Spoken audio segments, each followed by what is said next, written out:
রাসেল, তুমি আমার এমন কষ্ট দিলা, 2 দিন ধরে ফোন দাও না। এমনই যদি করবা আমার লগে তাইলে কেন এত স্বপ্ন দেখাইছালা? তুমি আমার এমন করে সাইরে যাইবা আমি কোনোদিনও ভাবি নাই রাসেল। কি রে এইটার আবার কি হইছে? কি রে কান্তাছিস কেন? কি হইছে? দোস্ত, আমার রাসেল সইলা গেছে। কি সাইকেল উড়ে লয়ে গেছে? আরে দোস্ত, 2 দিন ধরে ফোন দেয় না। ঘূর্ণিঝড়ে তো প্রায় এলাকার নেটওয়ার্ক খারাপ। না গো দোস্ত, রাসেল আমারে কইছে যতই জ্বর তুফান যাই আসুক জীবনে তোমারে আমি কোনোদিনও সাইরে যাইমু না। দুনিয়া উল্টে গেলেও তোমার সাথে একদিন কথা না কয়ে থাকতে পারবো না। দোস্ত, তুই কই সেই রাসেল কি আমার লগে এমনি এমনি কথা না কয়ে থাকতে পারে?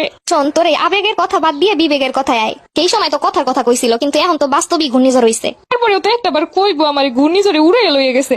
তোর লেগে তো অল টাইম ফোন ফিট করে রেখে দিছে, যে কোনো পরিস্থিতিতে তোরে ফোন দিয়ে কইব। দোস্ত, রাসেল জানে আমি অনেক সেন্সিটিভ, অল্পতেই চিন্তা করি।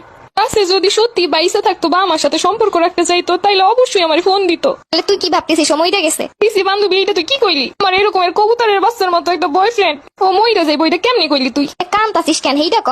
রাসেল মনে হয় আমারে ধোকা দিছে। তো ধোকা দিছে ভালো কথা, কান্তাছিস কেন? এতদিনের সম্পর্ক এমনি করে শেষ করে দিয়ে গেল। দোস্ত, যেমনি দিয়ে হোক আমার রাসেল রে আইনা দে দোস্ত। তুই যা চাবি আমি তাই দেবো, খালি আমার রাসেল রে আইনা দে দোস্ত। ওরে রাসিল্লা, এই রাসিল্লা প্রেম করা থেকে আমার জীবনটা তেজপাতা কইরা দিছে। অনেক একটু মারি কামড়াইয়া থাক, আইবো তোর রাসেল। দোস্ত, আমি মইরা যাইমু, তুই যেমনি দিয়ে পারো আমার রাসেল রে আইনা দে। তো তুই দেশের অবস্থা দেখছিস? ঘূর্ণিঝড়ে কি কি হইছে? কি হইছে দোস্ত? আমি তো রাসেলের চিন্তায় মইরা যাইতাছি, দেশের অবস্থার কখন দেখমু? আমার রাসেল আমারে ফোন দেয় না, তুই বোঝ আমার অবস্থাটা কি। নয়া নয়া এই নেকা প্রেম দেখলে যেই মেজাজটা গরম হয়, এগুলোরে দেখলে মনে হয় মাত্র পৃথিবীতে আইছে। কিছু বোঝে না, ওলে ওলে ওলে ভাব। দোস্ত, তুই আমার কষ্ট বুঝবি না। আমার রাসেল আমারে কবুতরের বাচ্চার মতো আদর করতো। তাই রে কবুতরের বাচ্চা। আমাগো প্রেম দেখে তোরাই তো হিংসা করতি, মনে নাই তোর? সেই রাসেল 2 দিন ফোন দেয় না, আমি কেমনে থাই তুই ক? তুই এক কাম কর, বন্যায় প্রচুর পানি হইছে, এখন সাথে সাথে রাসেল গো বাড়ি যা। সত্যি দোস্ত, সাথে রাসেল গো বাড়ি যাওয়া যাইবো? প্রেমে পড়লে মানুষ সবই পারে, তুইও পারবি। রাসেলের লগে আমি সবই পারমু, এইবার খালি একটা বার রাসেল রে পাই আর সারমুই না। তাড়াতাড়ি যা, তাইলে অন্য কেউ লয়ে যাইবো। ঠিক কইছো দোস্ত, আমার রাসেল যেই না কিউট। দোস্ত, রাসেল মনে কল দিছে। হ্যালো আমার কবুতরের বাচ্চা, রাসেল, তুমি কইছিলে এতদিন। যাই হোক, কবুতরের বাচ্চারে পাওয়া গেছে।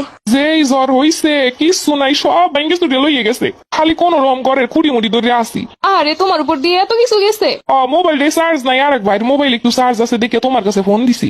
আগে হইতা তোমার মোবাইল চার্জ দিয়ে রাখো না কি লেগা? জানো যে জ্বর তুফান হইব, তোমার না কইছে সবসময় মোবাইলে চার্জ দিয়ে রাখতে। আমি কি বুঝলাম এত বড় বন্যা হইবে? কি হইতে জানাই নাই যে এত বড় ঘূর্ণিঝড় হইব। আরে এর আগেও তো কত সিগন্যাল দিছে, কিন্তু তেমন বন্যা তো হয় নাই। এর লেগে মনে করছিলাম এবারও তেমন কিছু হইব না। আমি অত কিছু জানি না, যেমনে পারো মোবাইল চার্জ দিয়ে আমারে কল দাও। আজকে তো দূরে থাকা আরো 4-5 দিনে কারেন্ট আইব কিনা সন্দেহ। কি কও তুমি? আমি কেমনে থাকবো? এরমের দুর্যোগের সময় যদি না বোঝো তাহলে কি হইব? আরে ওর থেকে বড় দুর্যোগ আমার মনের মধ্যে বইতাছে। দ্রুত কিছু একটা করো, মোবাইলে যেমনে পারো চার্জ দাও। এই মোবাইলের চার্জ শেষ আছে, এখন রাই।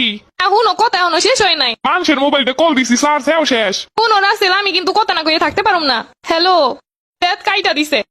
দোস্ত, তুই কো কেমন লাগে? এরকম একটা জ্বর তুফান আইবো জানতো, তারপরে মোবাইলে চার্জ দিয়ে কেন যায় নাই? এটা কি আমি জানি? এটা তো রাসেল রে ইজিকা। দোস্ত, তুই অনকো আমি অন কি করবো? রাসেল রে স্যার আমার দিন কাটে না, রাত কাটে না, সময় কাটে না, কিছু কাটে না। তাহলে এক কাজ কর, রাসেল এক গ্লাস পানির মধ্যে গোলাই খাইয়া ফেলা। দোস্ত, এরমের করণে কোনো উপায় আছে? থাকলে সত্যি আমি করবো। আমার আর এরমের অশান্তি ভাল লাগে না। রাসেল রে সারা মনে হয় আমার দম বন্ধ হয়ে যাইবো।